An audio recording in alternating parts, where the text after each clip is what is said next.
Good evening and welcome to the oNiD Racing Twitch channel. My name is Cammy Sturch and I'm in the commentary booth this time with Dan Connolly. If you'd love to say hello, Dan. Hello. Hello. Hello, this is the European GT3 Championship brought to you by oNiD Racing. Round one here in the Netherlands, in Belgium, at Zolder. There's a reason I always get that wrong. There's a good reason. I've been to Zolder and I had to fly into a Dutch airport, and then you have to immediately drive across the border into Belgium to get to the circuit. So I'll forever make that mistake that Zolder is a Dutch circuit. But we are more than halfway through qualifying, as we had some technical problems. We had a issue with the Twitch stream key, but we've got the Bo Lambert's already in the chat. Like, I was about to turn keyboard warrior on you and Yeah, I was absolutely waiting for that. correct you. Yeah, it's like, how dare you? That's one of the few racing circuits we have. Don't take it away from us. Yeah. But yeah, we're quite a way into qualifying, so now we're starting to see the faster laps come in. Usually the earlier part of qualifying is a bit quiet. Maybe the slower drivers head out first. Wait for the faster drivers might wait for the track to become optimum. Wait for some rubber to go down, some safe bank laps go down, but we're watching the laps really ramp up now as we're watching Daniel Hearn. He's in 6th place at the moment, just 3.5 tenths back from Jordan Watson, who's currently leading away. Dan, so this is your first time with me in the commentary box. Why don't you tell everybody a little bit about yourself and what your sim racing experience is? Yeah, it's the first time me and you have actually been in the comms booth together, so I'm excited. It's going to be good. It's going to be exciting. Race experience. Yeah, I do a little bit of sim racing as well. I competed in I believe it was the November and October amateur series, and then I kind of got busy, so I wasn't able to do it. But I've been doing a little bit of sim racing on and off for a number of years. But I'm definitely more suited this side of the track than on the track. I'm not particularly fast, but Those who can't talk about it. yeah, exactly. Yeah, those who can't teach. Me, I very much included. It's been a while since I've sim raced really competitively, and I've really noticed how much of a difference it's made. Like, raw skill will get me so Yeah, far, but I wouldn't have a chance in yeah. this top split. No, like when you go out there, like you'll go out and you'll put in a good effort, but the difference between a good effort and an excellent effort, it's not a lot in terms of time, but in skill, it's a country mile. It's just such a difference. So Well, yeah, the we're definitely seeing. practice is it's a series of diminishing returns because you can practice for an hour and Mm, be within 2 seconds of pole position time. yeah, But to get that next second, you have to put 10 times as long in.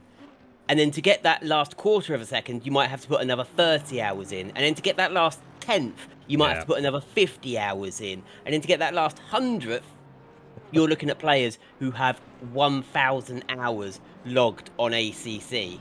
Yeah, but I suppose that's just the difference between your average Joe and your top tier uh, professionals that are out on track. You know, these guys that are just putting in those incredible lap times. They are just a different level of dedication and have just a different sense of knowledge as well to know where they're missing the time and how to find that time. That's something that I always struggled with as a driver was, you know, what do I need to do to improve? Whereas these guys here, they're able to go out, do a lap and go, right, this is the problem. This is what I need to improve upon. That in its own sense is a massive skill.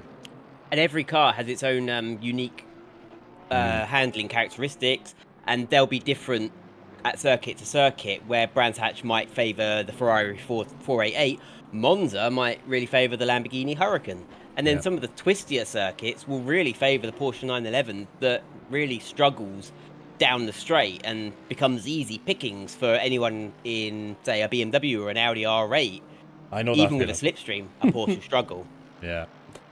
I've As we're watching Sasha King now, she's up in 7th place at the moment, second in class, going very well. We've just got about 6 minutes to go here at Belgium. You see the wind turbines, and this is one of the few circuits I've been to in real life. And yeah, it's the modelling is incredibly accurate. I've not had the pleasure of driving the circuit yet. I've been promised to drive, but I don't think it's going to happen. I haven't got an international race license, but it would be in an electric car. Yeah, I've never been lucky enough to do anything like that. The only kind of racing experience I have in real life is a couple of go-kart tracks around Ireland here, and maybe me and a couple of friends going down to the auction house and buying a few bangers for maybe 100 or 200 euro, and then kind of driving them until they fall apart. Nothing too professional. That's it.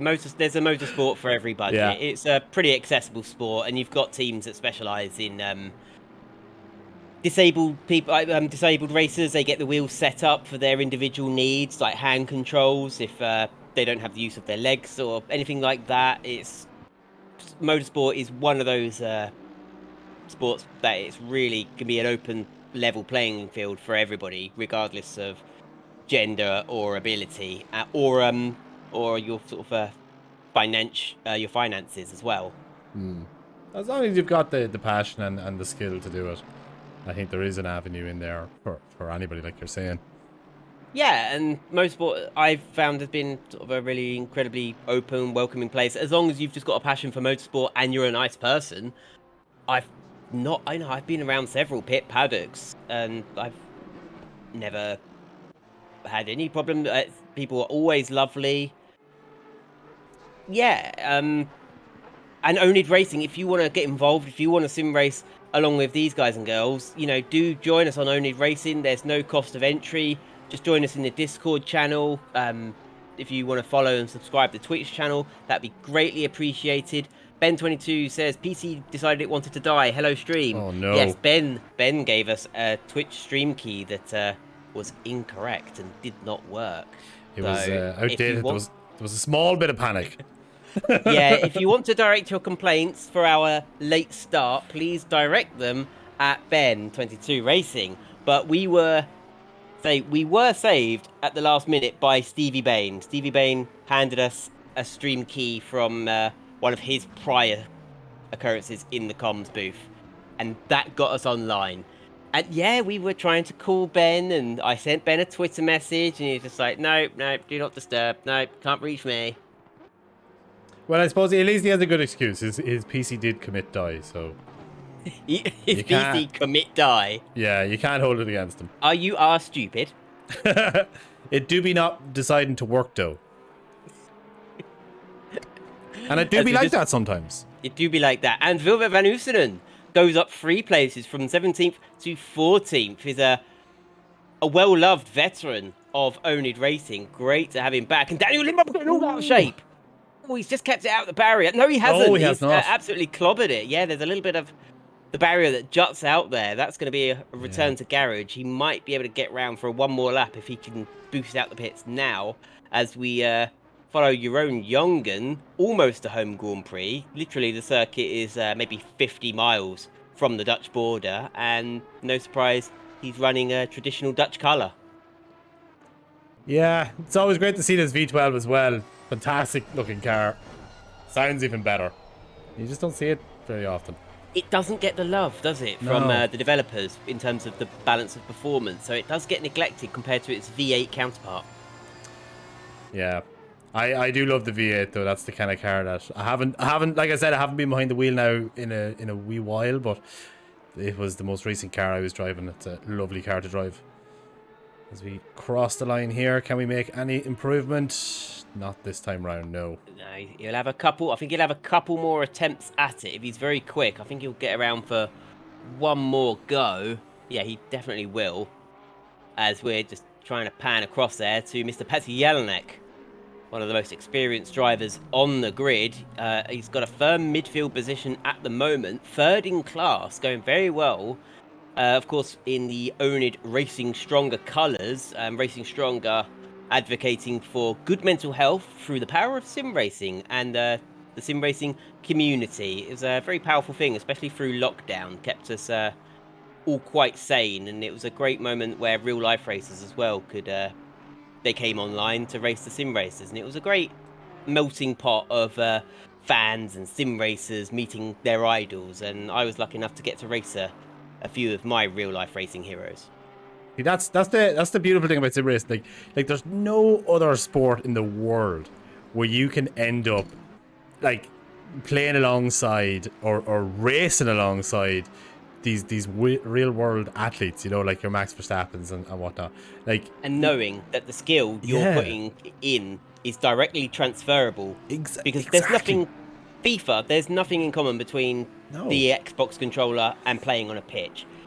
But as drivers like James Baldwin have proved time and time again, the skills direct and Jimmy Broadbent, the skills directly transfer from the sim rig to the real car. It takes a little bit of adjustment, but you know, there is a correlation.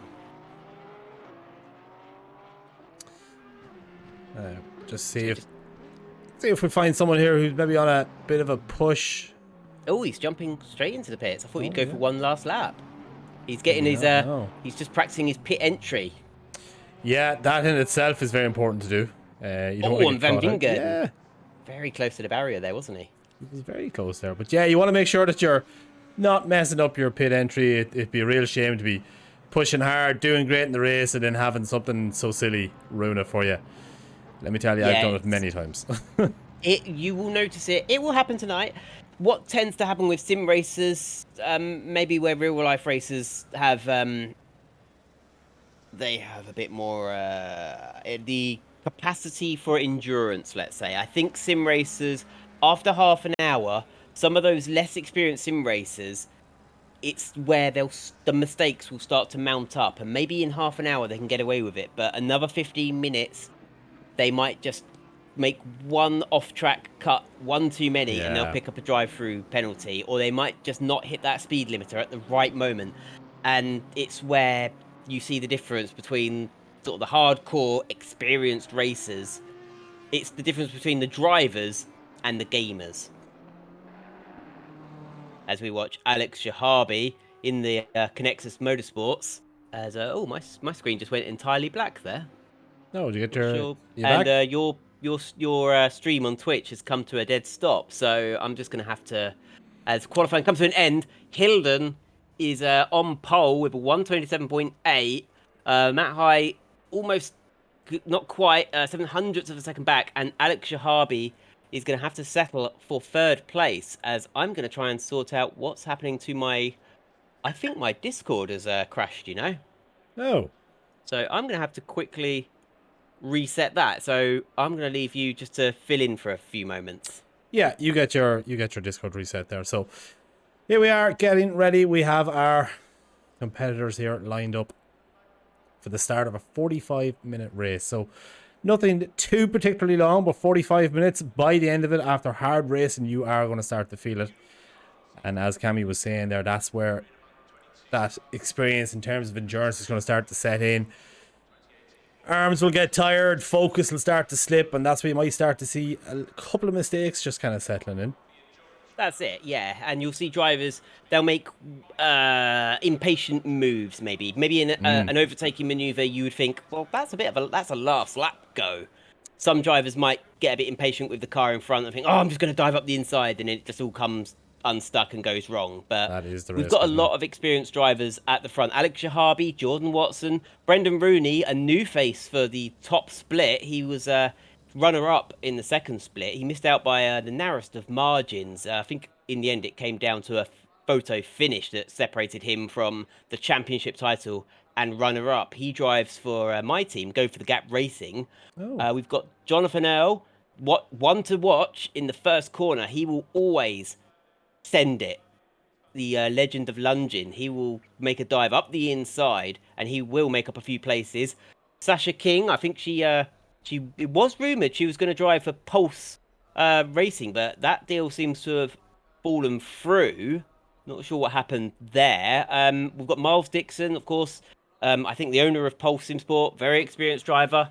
Adam Gardner, Petty Jelinek, Ben Bingurden is really coming up. I'm used to seeing him maybe a bit further back in the mid pack, but he's done himself very, very proud to get himself up into 13th. Martin Thorpe, that's, if you said where would Martin Thorpe say, I'd say, yeah, he'd start around 10th to 15th. So he's in a happy, comfortable place. Daniel Lindblom, he is capable of better. I think maybe just not quite suited. Maybe he's not feeling it at Zolder. But just to finish these races is a real accomplishment. As we're just waiting for the clock to tick down, and Hilden will take them away on the formation lap.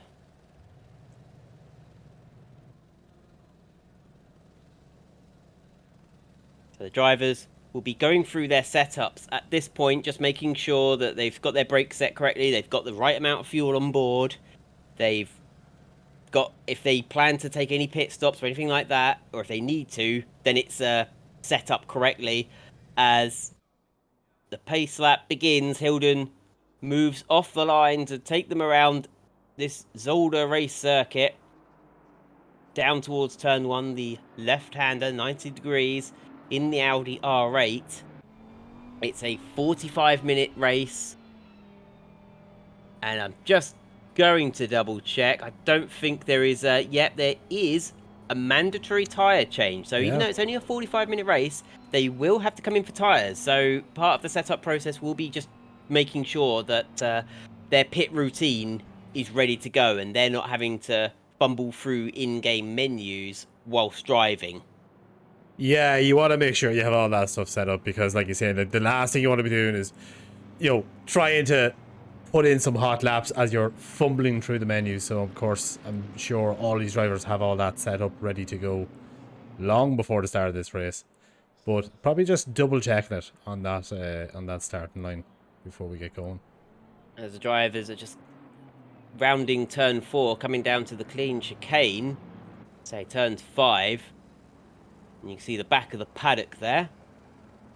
And some drivers opting to weave, some opt to do a bit of brake dragging, and some opt to do nothing. I mean, it's not like Formula 1 in terms of getting heat into the tyres. Generally, these drivers will have to take it a little bit easy in the opening couple of laps until their tyres really come up to to pressure and temperature. It's very easy to catch a lock-up and go off. What would you suggest would be the best way to get that heat into those tires in this early stage? Are you better to be using your brakes? Is it weaving, or is it a combination of the two? I'd probably say the brake dragging does a little bit more, or if you can just sort of do some sprint stop, sort of some heavy braking, because in ACC the cars go through each other, so it doesn't matter if you go into the car in front. It's absolutely not going to hurt you, make any difference. And I've seen some drivers really get tripped over that, where they're used to ACC ghosting you out, and then they go over to R Factor 2 or iRacing, and it doesn't quite work in the same way.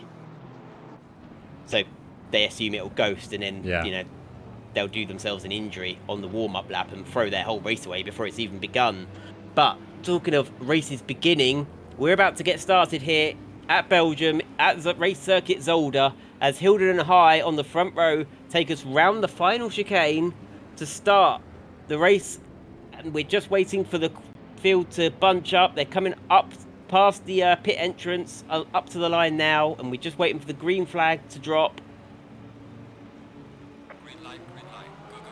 And it's dropped. We're away at Zolder. 45 minutes counting down now. Hilden tucks into the racing line. He's got that in hand. That's Matt following. Shahabi. Brendan Rooney looks like he's dropped a place there to Marquez. He's going to have the outside line now round Sterrenwachtbocht, but it's a wide bit of track, wider than the British circuits, you might notice.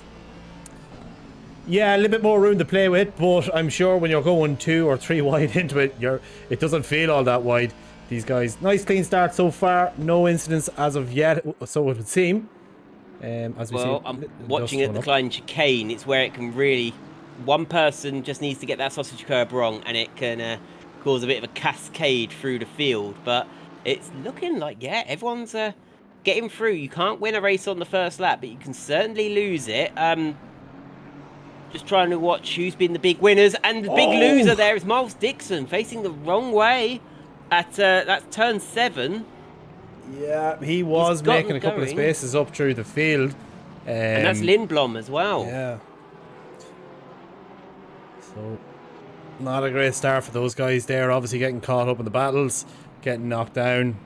Lindblom is a fast driver. I've raced against this man. He is very rapid, but he just seems to be maybe just struggling a little bit, and obviously being in the wars so early on doesn't help. Yeah, now I'm noticing Jerome Jongen is leading a little gaggle. There's a big gap from Jerome Jongen to the car ahead. There is a big gap forming between Ollie Knowles and Jerome Jongen. So wherever the calamity happened with Miles Dixon, I'm thinking it happened there because you Yeah. don't often see a big gap like that grow organically Yeah, on so the opening rapid. lap. Yeah. Obviously, a couple of cars touching, and that just kind of opened up that gap there. As the leader, just coming round the back straight now, up to the Klein chicane again. So it's Hilden leading from high. Jordan Watson is third, with Alex Shahabi in fourth, Marquez fifth, and Brendan Rooney rounding out the top six. And it's a rare occurrence that we have 6 different manufacturers in the top 6. It's Audi, Aston, McLaren, BMW, Mercedes, and Porsche. Oh, and Hilden's gone wide. He's made a mistake. Matt's going to try and take advantage of that. Oh, and that's Watson off the track. Watson off the track, almost hit the wall, and he's the big loser in that exchange there as he loses positions and falls back down into fourth.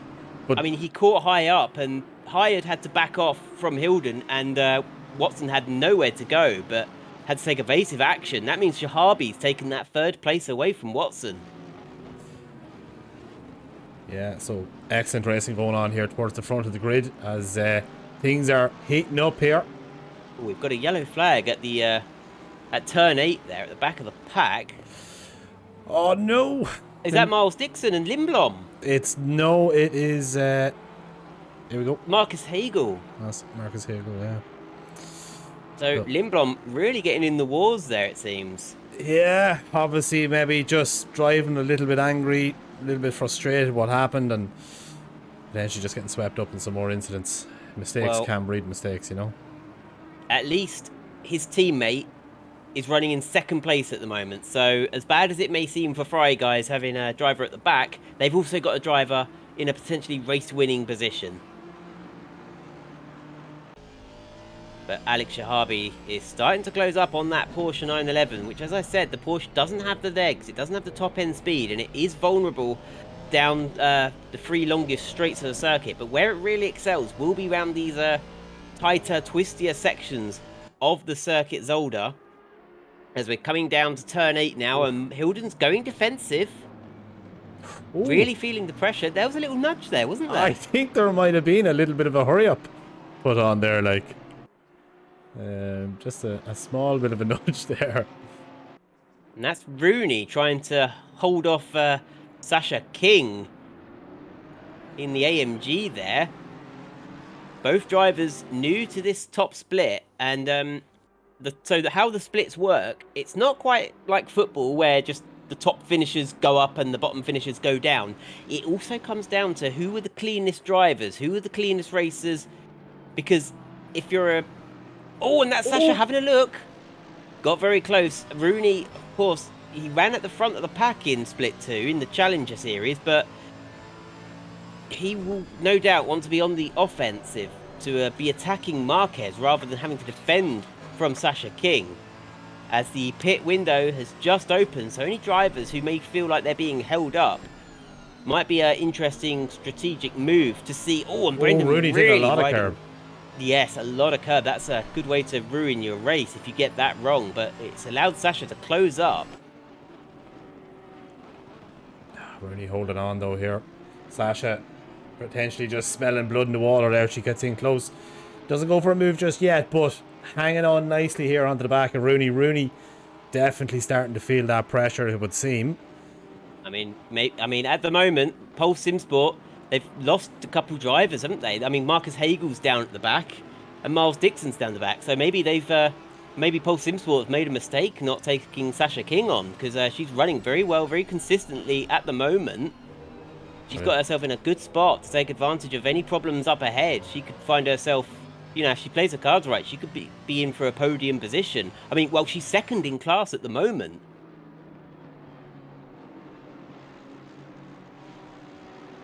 And she's pressuring Rooney, who is in the pro class. Of course, Yeah. if she overtakes him, she won't get any extra points. She will score points for finishing second in class. You get a So lot of bragging rights, though. you get a lot of bragging Yeah. rights, but Rooney is in sort of an M-class sandwich, as it were. Yeah. Doing well, trying to hold off the best he can. Oh, and that's high. Having another look. He's keeping the pressure on. And the Audi is not the easiest car to handle over the curbs at a circuit like this. The Aston Martin's a very settled, comfortable car. The Audi's a slightly skittier car that has a looser rear end. And it's like jet fighters, you know, the most unstable planes aerodynamically are the best handling because they take advantage of that instability. And that kind of plays true for the Audi. But now High is having to go defensive from Shahari. Is Shahari about to go round the long way outside round. of turn 8? Oh, no, not this time round. So High is going to live the fight for another day. But you can see how much track time that has cost High. He's had to go defensive, and now Marquez is having a look as well. And it's quite unusual not to see a Pulse Sim Sport car up. Oh, is that a? I'm trying to check if they're. Oh no, we've got Marquez. He's just not running the traditional Pulse Sim Sport livery, but he is a Pulse Sim Sport driver, and we've got some drama in the midfield, in the mid pack here. That's Mav Gardner. Don't know if we've got a replay of that, but did see some dirt being kicked up. Let's jump to a replay if we can.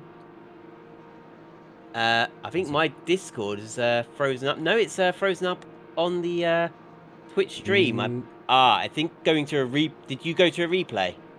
I attempted it, and I didn't like it. No, it's bugged out. Yeah, it has bugged out. So what we're going to do is we're going to go to a quick little BRB. We'll reboot. Nope, here we go. We got it. Nope, we're good. back. Yes. Dan Hyde did once say that it happened to him where the replay caused the crash, but I thought that was a his computer situation, not a universal. It seems to be a universal truth, maybe, perhaps. Yeah, let's not try that again. No more replays. I hope you enjoyed your one and only replay, chat, because it's not happening again. And now this is High, threatening Hilden again, and Shahabi wants to go round the outside again at turn 8. It seems to be a favourite for him, and look at, you cannot get a piece of paper between these three. Yeah, this battle is going on, and you know what? I'm loving every moment of it. Oh, Hilden, High, is he going to go for it? Oh, No, he's not, but it just says a skill on display tonight where they're not running into the back of each other. Yeah, there's definitely... oh, I can't seem to go onto a bonnet cam for that, man. But anyway, but yeah, there's a lot of skill here. These drivers obviously just keeping it clean, but there's going to be levels of frustration that are going to start to set in here because Shahabi obviously feeling like, I'm a lot faster, get out of my way, let me go, let me try attacking him, but High is having none of it and doing a great job hanging on.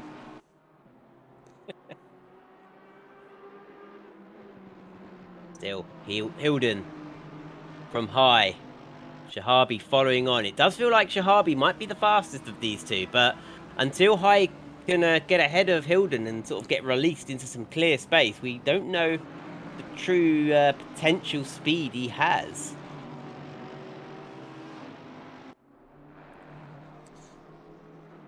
Over the brow of the hill. Down towards the chicane. Heavy braking. Got to be careful with your racing line. Not to take too much of the sausage curve. It is a corner where you can take a lot, but you also have to have be careful not to take too much, or you will pick up the track cut warnings.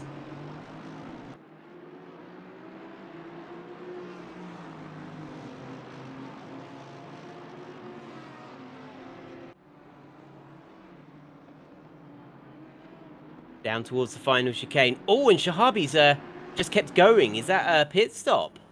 Or did he just miss his braking point? Not sure, but definitely not good. Just having a few issues now. This client has decided to stop working because of that replay, so just bear with me now while I try to get this fixed. I think that is Shahabi. Yeah, Shahabi is in the pits now. He's definitely taken advantage of the fact that he feels he's being held up. And if he pits now, he could come out into some clear space and get the undercut.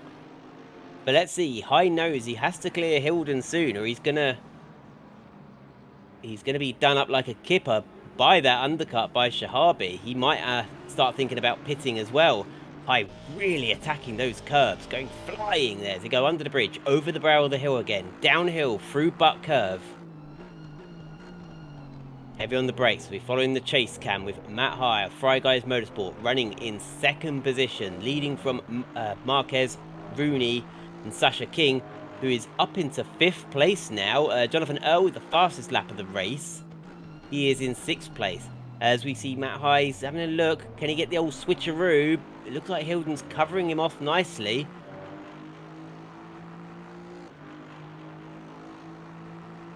So he's come out down towards the Jackie Ick chicane. Ooh. And Matt actually, it looked like he got past and then opted to go in the pits. I've never heard of an unsafe pit entry, but I suppose if there was to be one, looked a bit dangerous there, didn't it? That could have ended in tears. That could have been very nasty, couldn't it? But looks like he got away with it. He's in the pits. I'm just gonna have to go to BRB because obviously it seems to be that from that replay glitching out, it's actually caused a couple of issues. So we're just gonna have to BRB really quickly, and we'll be back in just a moment.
Welcome back. Sorry about that. We won't be going through any more replays. Seems it's causing a big glitch out. But we're following with Jan Hilden, still leading at Zolder. Now, Matt High dived into the pits a couple laps after Alex Shahabi tried to get the undercut, and King attacking Rooney. But it looks like Rooney, for now, holding his cool in the Circuit Superstars car there. Yeah, hanging on for dear life. Sasha King doing an excellent job here of just keeping this pressure up, and it's going to be kind of a case of the first to blink, I think, in this battle. But both drivers doing a fantastic job here of just hanging on. Matt High, who was running in second place, has a stop-go 30-second penalty. So he must have been he must have done quite a bit of speeding in the pit lane to warrant that penalty. If you just sneak over the speed limit, you get a drive-through. But if you're speeding quite substantially, you get a stop and go 30-second penalty. And if you really blast through the pit lane with no regard for the speed limit, you are automatically disqualified.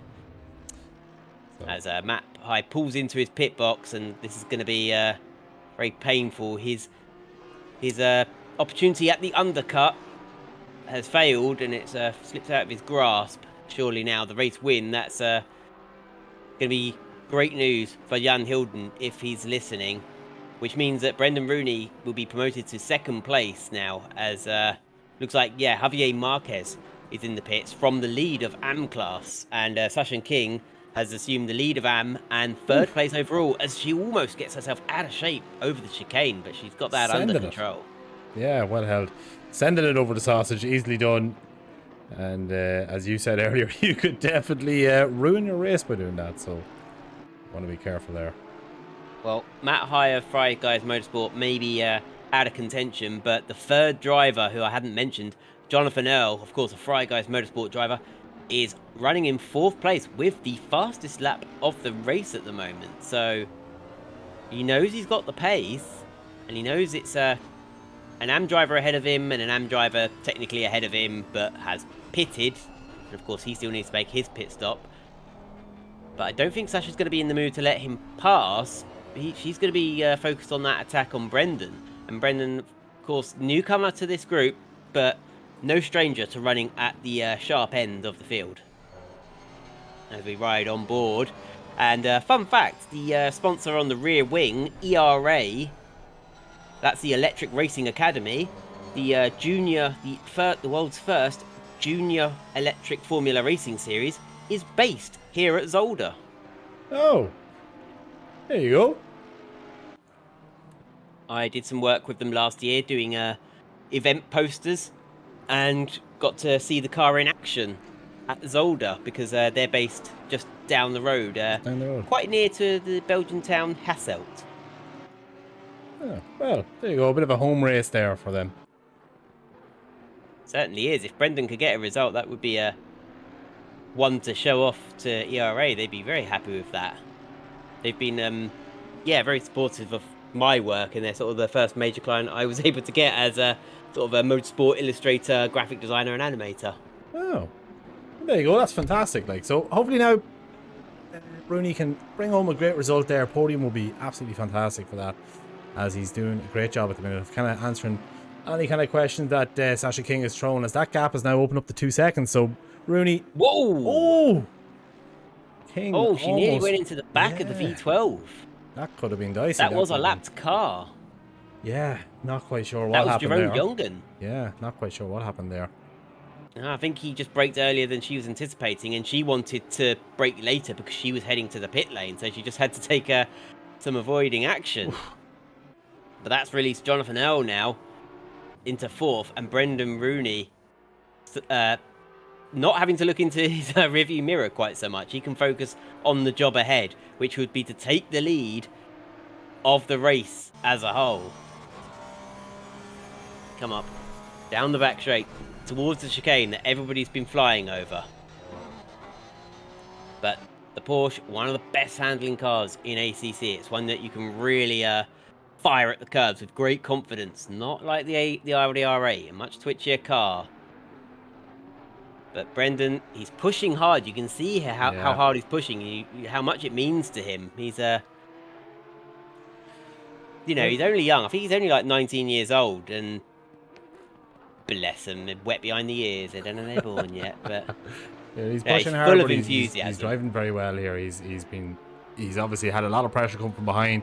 Was doing very well to deal with it. Now he's got a little bit of breathing room. Hopefully he can just see himself kind of settle into a bit of a rhythm, try and close up that gap to the car ahead. Here's Alex Shahabi, fastest lap of the race, taken away from Jonathan Earl. Of course, he's not really in first. Oh! That was a close moment between Jordan Watson and Alex Shahabi, but it looks like Watson's not fighting that one too hard. He knows that this isn't a real battle for position because Alex Shahabi's, of course, already pitted. Oh, Jordan Watson has pitted already, actually. I was Yeah, both drivers under the have impression pitted, he hadn't. So, yeah, they have all pitted. Yeah, Watson made that one quite easy. No, well, that fight was kind of coming for a while. The gap between them was very close, so perhaps Shahabi just had the speed on Watson, and when that pass happened, he was like, look, maybe I'll let him go. This isn't really my fight. He could be thinking maybe with the car behind, he could be thinking of Marquez behind him. Maybe that's where his fight is. So, I don't know. Shahabi's already pulling away quite quickly, and here's Shahabi's teammate, Martin Thorpe. He started 14th, didn't he? And now he's worked his way up to 5th, but he is yet to pit. Being pressured by Petr Jelinek. Of course, if you see the red and yellow sponsor on the roof there we go. That is SimRacing.GP, of which this stream would not be possible. Of course, SimRacing.GP is the powerhouse behind oNiD Racing, helps us keep our leagues and championships and events in order, keeps statistics and a whole database. And essentially, without that organization and that database and the fantastic website, this wouldn't be possible. So thank you very much to the guys at SimRacing.GP who have been a great support to not only myself and Go for the Gap, but also oNiD Racing as a whole.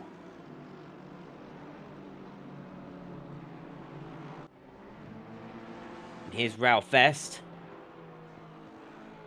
running in 23rd place at the moment in the Honda NSX. He's looking to make a way past Alex Parkin, although he's trying to defend from Luke Sherlock, as Luke's getting very close in the McLaren. So they come around turn 2 and turn 3. Now, Sherlock is in the pro class, so he might be hoping that these two just let him past. It won't hurt their points tally at the end of the day to let him by. But, of course, there is always pride at stake when it comes to these positions. And if you're focused on fighting the car ahead, you don't really want to be thinking, well, I'll let the car behind me pass. But Sherlock's going to go for it. He'll be round the outside of Buck Curve and then on the inside at turn 7. But is Ralph going to make it easy for him? No, he's not. He closes that door. Definitely not making it easy. He is going to make him work. If he wants this position, he's going to have to work for it. New fastest lap now by Jordan Watson in the McLaren in 12th place, which is...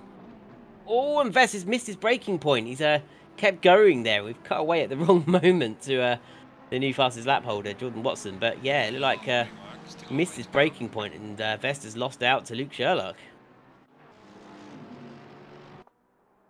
And here's Daniel Rhodes. Now he's behind Hilke van der Veen, but no, he's missed Rhodes. He's just been done by Alex Shahabi. So the there we go. It's just updated. Yeah, Shahabi's just got past. Rhodes hasn't pitted yet, so you might want to start thinking about doing that. 17 minutes left of the pit window. 22 minutes left of this race tonight. We jump to the nose cam of Watson's McLaren. No, we're in the passenger seat now as we go through the Jackie X chicane, the left, then the right, and up over the starting grid and over the line. We could follow Watson for a lap maybe. Could talk you through this circuit. So it's the left-hander at Erst, turn 1. Whoa, what happened there? Ooh, we cut away just at the moment. I think Dan Rhodes wanted to let him past, and there might have been a bit of a miscommunication there. Yeah, I'm not sure what happened there, but very, very close there not to be an incident. There must have been millimeters between those two cars. So, yeah, Watson and Rhodes were the closest drivers to each other on track. We've got Alex Parkin and Luke Sherlock, who we were watching just now. They're quite close together as well. Adam Gardner and Martin Thorpe are 1.2 seconds apart from each other. Only about 5 drivers now who haven't pitted. That's Hilden, Gardner, Thorpe, Jelinek, and there was a 5th driver, but the driver ladder updated. No. As we're following Marcus Hagel, and the 5th driver, Daniel Rhodes. As he's just got Dan Hearn going up the inside. He doesn't make that too difficult for him. From one Dan to another. Now Daniel Hearn is catching up with Brendan Rooney. They're both in 911s. They're equal machinery. It all comes down to the car setup and the driver skill. Rooney, after his pit stop, running in 8th position. Daniel Hearn running in 9th. And of course, Dan Rhodes behind in 10th, but yet to pit. Although I think he's just coming into the pits now. Petty Jelinek from 4th goes into the pits. Here's Mav Gardner. This is the battle for 22nd place between Ralph Vest and Mav Gardner. Through Terlemenbocht.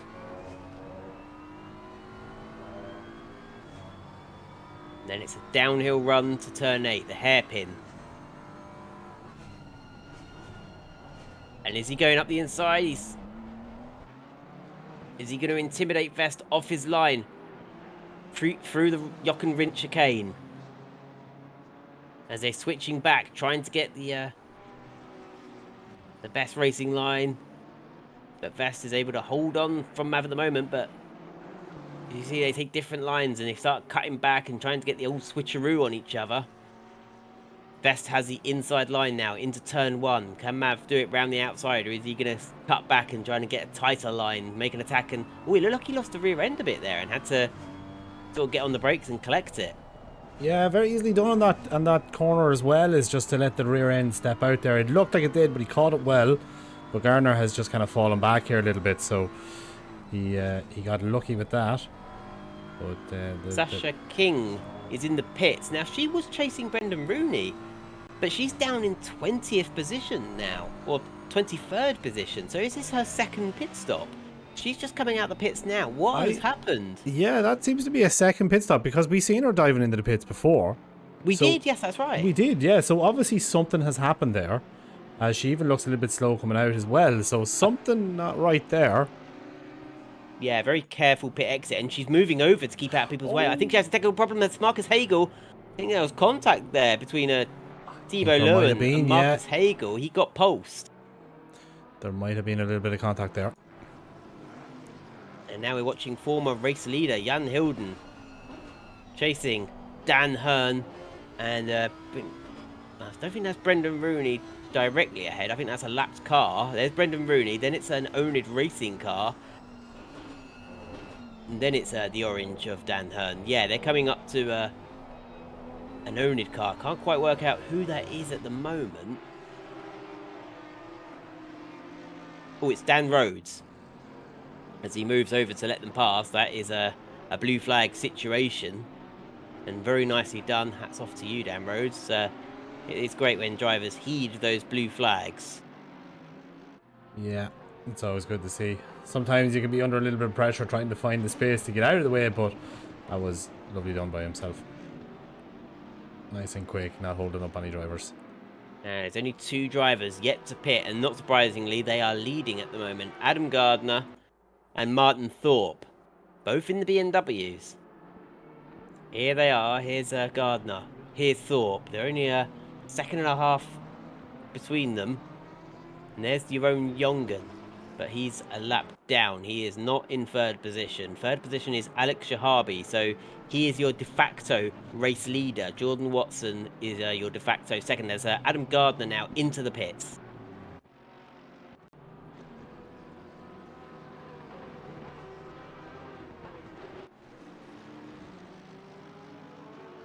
It looks like Rooney's pulled out a little bit of a gap now from Dan Hearn. Dan's having to defend, thinking about more of the defense than the offense, as he's trying to hold back the tide that is Jan Hilden in the black Audi.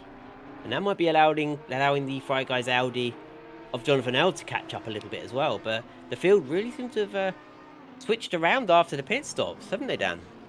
Yeah, I think that little spell of pit stops there has really just kind of thrown a spanner in the works here for a lot of people. So the drive-through. We've got a drive-through penalty for Miles Dixon. What happened there? So it's I believe that's just a track cut. I think that's a track cut issue. You get 3 warnings.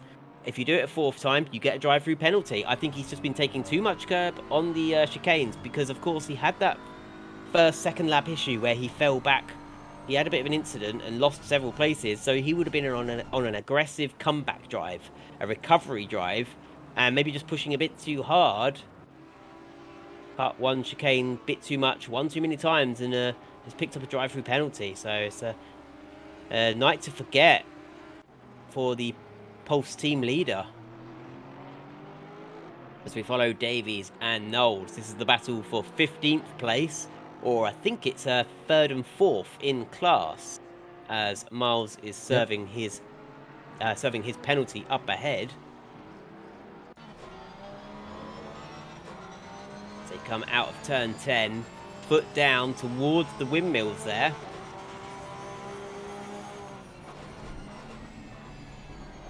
And Davies very wide of the apex. There's an apex there somewhere, Davies, but he's yet to find it. It's a good few feet away from it, actually. And that's little mistakes like that are going to allow Ollie Knowles to close up. And Jan Hilden has a drive-through penalty.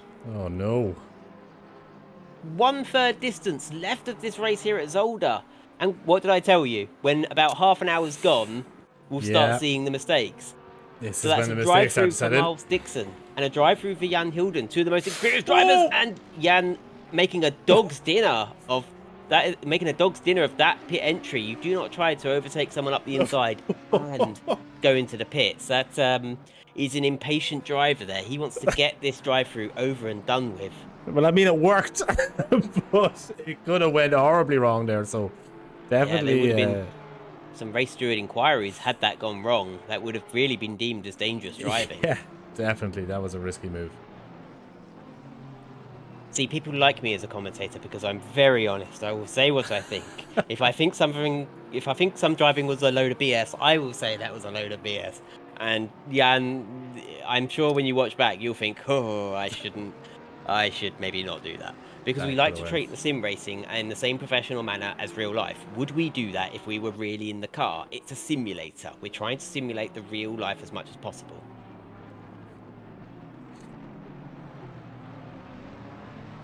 So we follow Alex Parkin, John Cheel, Thibault Lowen, and Dawson. This is 24th through to 27th place.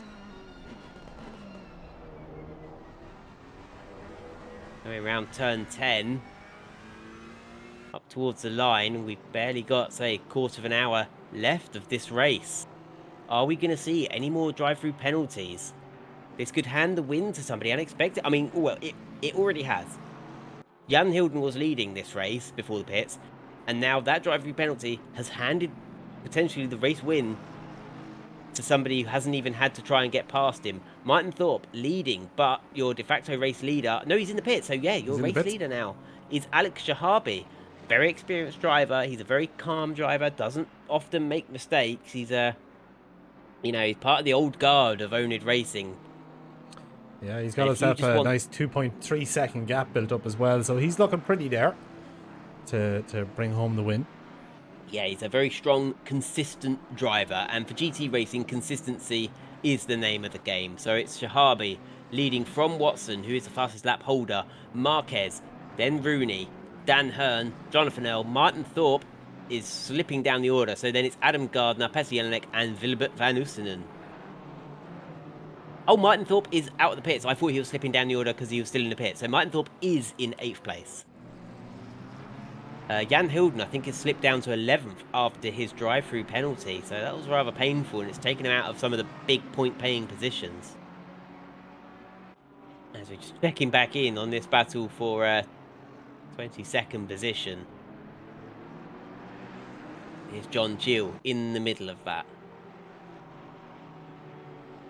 And his train is starting to get longer. I think that's Dave Zalecki is the caboose of this train now. Everyone in the chat's going, what's a caboose? It's an old wooden ship, I believe. No, well, that wasn't the term I was using it. The caboose being the last carriage of a train that would usually be used for, like, the staff and everything. Yes, I was referencing Anchorman, but that's okay. Oh, okay, that was beyond me. That's alright. So, on here with Knowles. Right on the rear bumper here, Davies. As they come powering up here towards the last chicane. As he's looking for a move. Thinking about it, letting him know he's there, putting the pressure on. We got it. He's got a tighter line out the exit, hasn't he? He does. He's looking strong here, but Davies just seems to have the legs there. As we come in to start another lap now. So these two drivers battling, doing well. Davies running wide there. No, keeping a good line. We should probably check in with our leaders because we are counting down to 3, 2, 1. 10 minutes to go, 5 minutes left of the pit window, but I think everyone's pitted. And look at the back markers. Alex is at the back of this train. He is the caboose. He's got to get past Marcel Seema. Will Marcel make it easy for him? He's got to find his way through this because Jordan Watson can really take advantage. And if these back markers are slow in getting out of Shahabi's way, then this could be a race-winning moment for Jordan Watson, and he knows it. Marquez as well. If he's slow getting through these back markers, then that's a chance for Rooney to close up.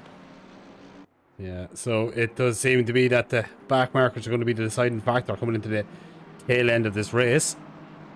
Now, what you'll notice is Shahabi isn't flashing his lights frantically. That he is, part of the old guard. He's a mature driver, very experienced, as we see Dawson moving well off the racing line. You love to see it. Dave Zalecki gets a slow exit over the chicane, so that just de facto makes it a simple overtake for Shahabi. And now he's got to get past John Cheel. John Cheel's trying to go up the pass and gets it wrong. And that's just opened the door nicely for Shahabi. Yeah, he's carving his way through this traffic beautifully, and I think he was helped a little bit there by some of the back markers, but getting through that.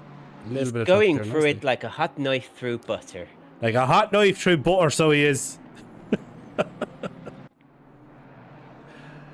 Here's Petty Jelinek chasing Martin Thorpe. This is the battle for 8th position. Petty Jelinek running second in class. Only bested at the moment by Javier Marquez, who's running in 3rd place. And maybe people will be thinking, is Marquez an AM-class driver? He's running in 3rd. But I'm sure after a couple of races, if Marquez is still running up in the sort of podium positions, he might be bumped up to the pro. There's Brendan Rooney just clearing Marcel Sima as they come down the start-finish straight through turn 1. He's being chased by Dan Herr. Marquez is flashing the lights. He knows that Brendan could be catching him if he doesn't clear this lot quickly and efficiently. Yeah, this traffic And, is definitely starting to have an impact on this race here, because these drivers are starting to bunch up now. The leaders are being held back a little bit there as there's a bit of contact in front of Rooney. Rooney doing well to avoid that. That was unbelievable. That is John Cheel out the race. John Cheel with a massive incident. That would be a bit of a leg breaker in real life, I think. Yeah, that looked pretty aggressive Rooney, there now. very fortunate to not be caught up in that. No doubt he was looking in his mirrors a little bit. But look how close he's gotten to the back of Marquez because of that. Yeah, that gap has all but disappeared here now. So there's only half a second between these two drivers. So in the last 7 minutes, it's all heating up here. And it's all down to this traffic. Oh, and Marcel Sima, sorry, Thibaut Lowen just letting Marquez by, and Rooney's not able to do it. Ooh. Rooney really wanted to clear Thibaut at the same corner. He'll be hoping that Thibaut backs off before the chicane, as Marquez is going to dive up the inside and gets it a little bit wrong. Rooney clears Thibaut Lowen. Rooney can smell blood. He really would love a podium finish at his debut race in the European GT3 series in the top split. As Marquez now passing Zalecki. Oh, And contact ahead between them. That slowed Marquez down. Rooney's really into it now. He's going to look up the inside. He's not quite able to do it. He's not quite alongside, but Dave, maybe... I mean, he needs to be checking those mirrors, but at the same time, it is up to the faster car to facilitate a clean overtake. And look how hard Rooney's pushing very hard. He's on the gravel. Yeah. That's going to cost him a few car lengths. Just make sure to bring it home, Rooney. Just a little bit of impatience there setting in. That traffic obviously holding him back, and like you said, he they could smell the blood in the water, but got a little bit too overzealous with it, pushing hard, ran a little bit wide. As we see here, Marquez now carving through traffic a little bit. Rooney not going to want to let that go too handy. And that's for our leaders. We're not going to cut away to our leaders at the moment. Shahabi is a good 4.5, 5 seconds ahead of Watson. So the closest, sort of highest point-paying battle we've got at the moment is between Marquez and Rooney for that last podium step. And of course, Go for the Gap sponsored by Circuit Superstars. Great little game on Steam, a top-down racing game. Sort of a nice chill, you can play it for fight. It's not a simulator as such, it's a bit of like Micro Machines, but real-life cars, sort of cutified from above. I don't know if you've seen it, Dan. Ooh, I have not seen it, but I'll definitely have to check it out. I'm a big fan of It's on sale on Steam at the moment. They were very kind to supply Go for the Gap with half a dozen Steam codes for the drivers. Oh, well, I'll definitely have to check it out. I am a fan of my Micro Machine-like games. This gap between Marquez and Rooney seems to be just kind of stalled out a little bit. There's no more back markers. That is Watson. Rooney can see second place now. That is Watson, Marquez, and Rooney. Second, third, and fourth all fit on the screen at the same time as Rooney really pushing hard. If he's not careful, he could throw away this fourth place. 4.5 minutes to go here at Zolder. Rooney also needs to bear in mind that, you know, and Marquez as well, one of the drivers up ahead could get a drive-through penalty on the last lap. It is possible. And if they get a drive-through penalty on the last lap, then the penalty will just be applied in the result with a time penalty. And it's worse than just serving a drive-through. Yeah. So, these drivers pushing hard in these closing few moments of this race. Trying to do everything they can just to hang on, trying to apply as much pressure as they can. Marquez closing up ahead onto Watson, but also Rooney is getting that a little bit closer as well. So what will frustrate Rooney is Marquez could let Rooney past, and Marquez would still take the winning points total for AM class. yeah, but you I want mean, the to be podium. fair, Rooney is technically, he will get points for third. He Yeah, does have a podium spot. He is podium in pro, but you know, you try telling a race yeah, driver not to yeah, overtake the car ahead. yeah, exactly. Like it's just not going to happen. So these drivers, they could do that, but I don't see that happen. I do see this battle going the whole way down to the line. Like you said, nobody wants to be giving away places. Nobody wants to be overtaken. Shahabi has extended that lead slightly to Jordan Watson. It's 5.3 seconds now. This is Marquez, leader of AM class, third overall, just ahead of Brendan, fourth overall, third in class. Just And going to Marquez cut does away seem to here. be closing on Jordan Watson, but they are teammates, so I don't think they're going to be fighting too aggressively. And Dan Hearn's really fallen back from Brendan Rooney. He's fallen into the clutches a little bit with Jonathan Earl of Fry Guys Motorsport. And if anyone can do a last-minute lunge for a great, for a position, it's Jonathan Earl, the Earl of Ipswich. Yeah, he's just been slowly kind of reeling them in here for the last couple of laps now, so he's setting himself up here nicely in these last few moments. Like you said, maybe just a last minute lunge to snipe away that fifth place position. Yeah, Rooney really falling back now from Marquez, but he doesn't need to aggressively chase Marquez. He knows he's got third place in the bag. He just needs to hold on for 2 more minutes, and he's got a nice comfortable gap to these two. These two are more focused on each other now than catching Rooney. Yeah, I think it's just a smarter move. Like, you could keep pushing, but then again, look, you can, if you're pushing, that's where mistakes can happen. So I think Rooney just taking the smarter decision. We'll slow down, we'll just bring it home safely. But Marquez is keep pushing here at the minute. We might just go back and view this battle as it is getting that bit closer. Of course, their teammates, if they swap positions, it will not change their points tally. They're in different categories, pro and am. But they probably would like a side-by-side finish. That will look good for the old Pulse Sim Sports social media accounts. Top of the Fry Guy runners at the moment, chasing Dan Hearn for that 5th position. This is for position, it is for points. As we jump back to Davies, Knowles and Daniel Lindblom. 1 minute to go now, so I think the leader could be on the final lap actually. We should probably check in with Mr. Alex Shahabi. Just there now. And he's just started the last lap, so I think we should stick with... No, we won't. Is Davies going to make a move? No, he's going to follow through the chicane. You see how much the different lines they take. Davies takes a lot less curb than some of the front runners. It's very much pros and cons. Well, a sort of risk-reward thing.